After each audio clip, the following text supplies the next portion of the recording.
Chers amis, bonjour. Merci de nous rejoindre. Merci d'être avec nous, de suivre cette vidéo, de suivre cette émission.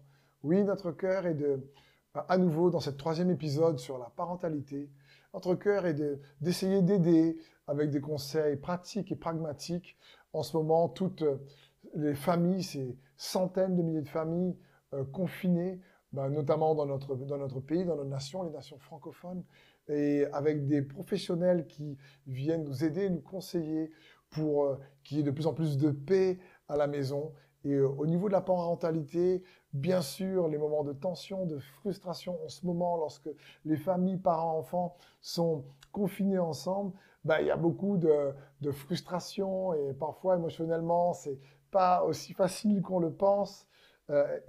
Pour cela, notre cœur est de vous apporter l'aide de professionnels pour vous aider.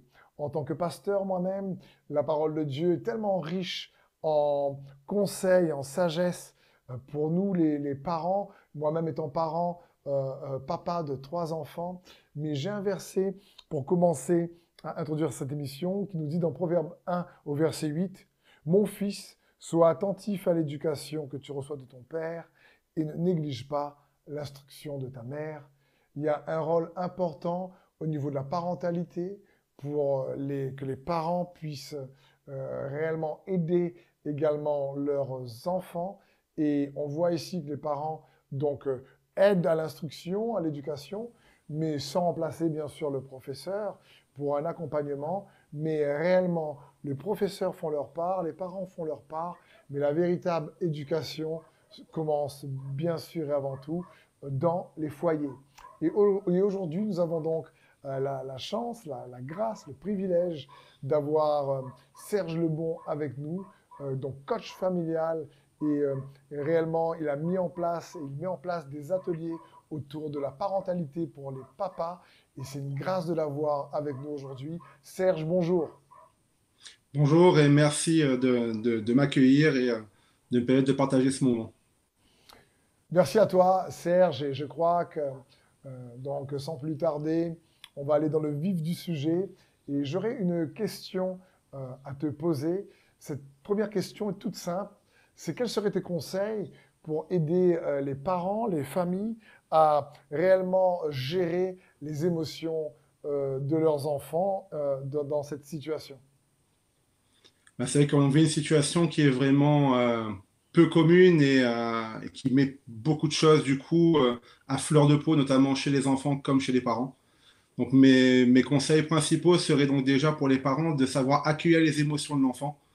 Donc quand on voit que l'enfant est en train de vivre une émotion, que ce soit la colère, la tristesse, donc c'est réussir à détecter ces moments-là et à prendre le temps justement d'aller vers l'enfant et du coup de communiquer avec lui, de vraiment faire une coupure, une pause sur ce qu'on est en train de faire pour pouvoir nous diriger vers lui, accueillir ses émotions sans jugement.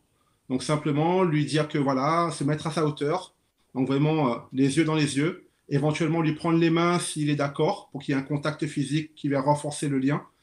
Et du coup simplement lui dire que voilà, qu'on comprend qu'il est en colère, qu'on voit qu'il est en colère par exemple, mais qu'il a le droit de ressentir ces émotions-là et qu'on est là pour lui, qu'on peut trouver une solution. Si par exemple il avait jeté un jouet par terre ou qu'il avait tapé son frère, comme ça peut arriver dans les familles nombreuses ou sa petite sœur, donc du coup lui dire que voilà, donner les conséquences, lui expliquer que taper ça fait mal, que s'il est en colère, il a le droit d'être en colère, mais dans ces cas-là, qu'il peut venir nous voir en tant que parent, qu'on est là pour accueillir sa colère, ou sinon ça, lui donner des alternatives aussi, par exemple, d'aller dessiner sa colère, ou de prendre son doudou et d'expliquer à son doudou justement qu'il est en colère. Donc vraiment essayer de se mettre à sa hauteur selon les âges des enfants.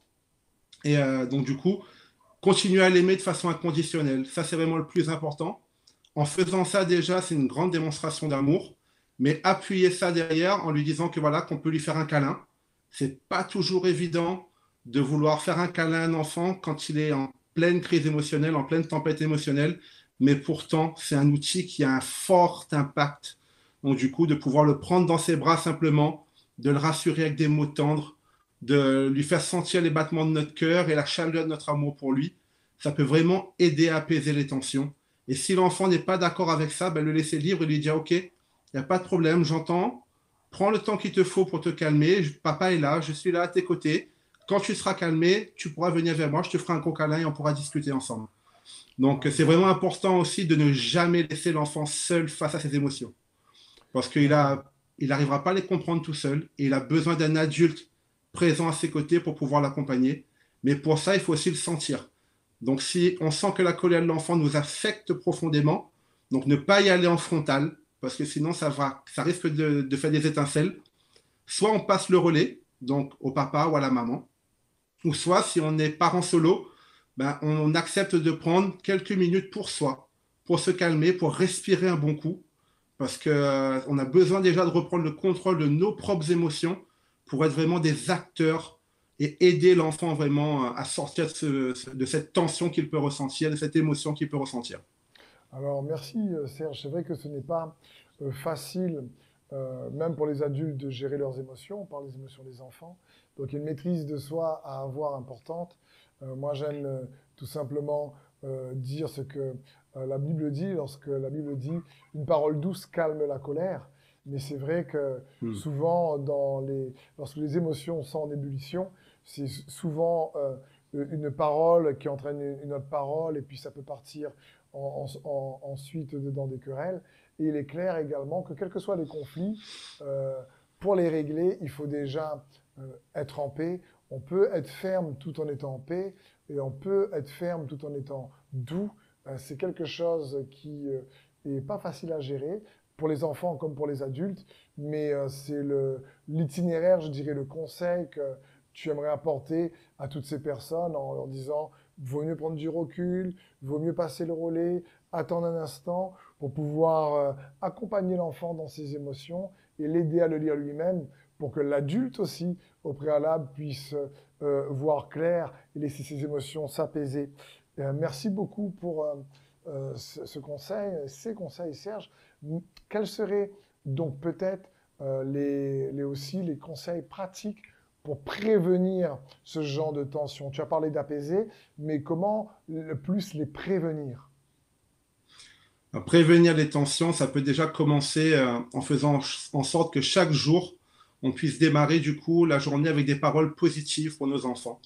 Donc c'est vrai que ce n'est pas toujours évident, encore plus dans le contexte qu'on vit actuellement, de mettre l'accent sur le positif, parce que du coup, voilà, il y a le télétravail, il y a la maison à gérer, il y a justement l'école à la maison aussi pour les enfants et tout. Mais ô combien on doit être le moteur en tant que parent de l'énergie positive qui va être dégagée dans la journée. On doit être l'exemple, en fait, de ce sur quoi l'enfant doit mettre son focus. Si on commence la journée en criant sur l'enfant, en disant « Allez, bah, lève-toi, bah, non, c'est l'heure, tu es en retard, il y a ça à faire, il y a ça à faire », et tout de suite mettre un poids, en fait, sur les épaules de l'enfant, ça ne va pas aider, du coup, à avoir une atmosphère sereine et, du coup, positive et bienveillante. Donc, du coup, vraiment mettre l'accent sur le positif. Donc, prendre le temps de réveiller son enfant, lui donner des mots d'amour, je t'aime. Tu sais, on va passer encore une bonne journée ensemble aujourd'hui. On va trouver des activités et tout ça. Donc, ça, c'est vraiment une clé principale. Après, c'est de ne pas hésiter à créer des moments de joie. Donc, les moments de joie dans la journée, ils ne se créent pas de façon succincte, sauf voilà, un petit incident où tout le monde va rigoler un bon coup. Mais sinon, il faut vraiment être intentionnel, en fait, et créer des moments de joie, des moments de fun, des moments où on va rigoler, jouer avec les enfants, en faisant attention aux jeux aussi. Parce que des fois, les jeux de société, en fonction des jeux, peuvent créer plus de tension que d'amusement. Donc, vraiment aussi faire gaffe à ça, du coup, au style de jeu. Donc, si on sent qu'il y a déjà une petite tension, une petite altercation entre deux frères, parce que du coup, voilà, il y a une petite compétition entre eux, c'est pas le moment de lancer un Monopoly, pardon. Parce que du coup, ça va au contraire augmenter les tensions et finalement, on va pas obtenir le résultat qu'on voulait. Après, vraiment mettre en place des routines. Ça, c'est fondamental, en fait, pour que chaque jour, l'enfant puisse aussi se préparer à ce qu'il va vivre. Donc, il sait qu'il va se lever, qu'il va prendre son petit déjeuner, qu'après, il va y avoir des activités dans la journée pour l'apprentissage, pour l'école à la maison, par exemple, le temps du repas et tout ça. Après, j'encourage les parents qui le peuvent à être créatifs. Et moi, avec un de mes fils, du coup, on a créé un routinier comme ça, créé fait maison. Donc, du coup, à chaque fois, donc on met l'aiguille donc sur le moment auquel on est en train de vivre pour qu'eux-mêmes ils puissent anticiper déjà dans leur tête. Et le fait qu'ils anticipent, bah, ça prépare déjà, ça apaise le cœur, ça limite les tensions et ça évite d'aller en altercation, en confrontation avec l'enfant. On est les parents, on doit rester les exemples en fait au quotidien de bienveillance en fait pour nos enfants. Donc ça demande aussi d'être bienveillant envers nous-mêmes. On n'a pas envie que ce soit compliqué de devoir répéter 10 000 fois les mêmes choses. Donc du coup, à nous d'anticiper et de trouver des astuces, du coup, pour ne pas avoir justement à rentrer dans ce jeu-là et être présent pour de vrai quand on passe un temps avec les enfants. Ça, Excellent. c'est aussi fondamental. Faire gaffe aux GSM, aux ordi, à ces choses qui nous volent du temps aujourd'hui. Il faut savoir qu'en France, le temps d'échange parent-enfant était de 35 minutes par famille. C'est peu. Ces chiffres vont être battus cette année parce que du coup, il y aura eu le confinement. Donc ça, c'est déjà une bonne chose. Mais vraiment aussi profiter aussi de ça pour vraiment recréer des liens au niveau du foyer. Absolument. En tout cas, Serge, merci pour tous ces conseils. Je retiens le fait déjà que le toucher amène à calmer l'enfant également pour l'accompagner, comme tu disais tout à l'heure. Ensuite, qu'il faut faire attention à l'atmosphère qu'on libère autour de nous. Et ça dépend déjà de l'atmosphère qu'on a en nous. On libère autour de nous ce qu'il y a en général en nous. Et en même temps, de réellement profiter de ce temps de créativité, de confinement pour être créatif et aussi recréer les liens. Serge, merci beaucoup. Serge Lebon pour tous ces conseils magnifiques sur la parentalité. Il y a tellement de choses à dire. Je sais que tu as condensé pas mal de conseils. Et en tout cas, je prie pour que tous ceux et celles qui nous écoutent puissent être bénis par ces conseils pratico-pratiques et qu'il y ait plus de paix dans les familles. Soyez bénis. Merci Serge et merci à vous.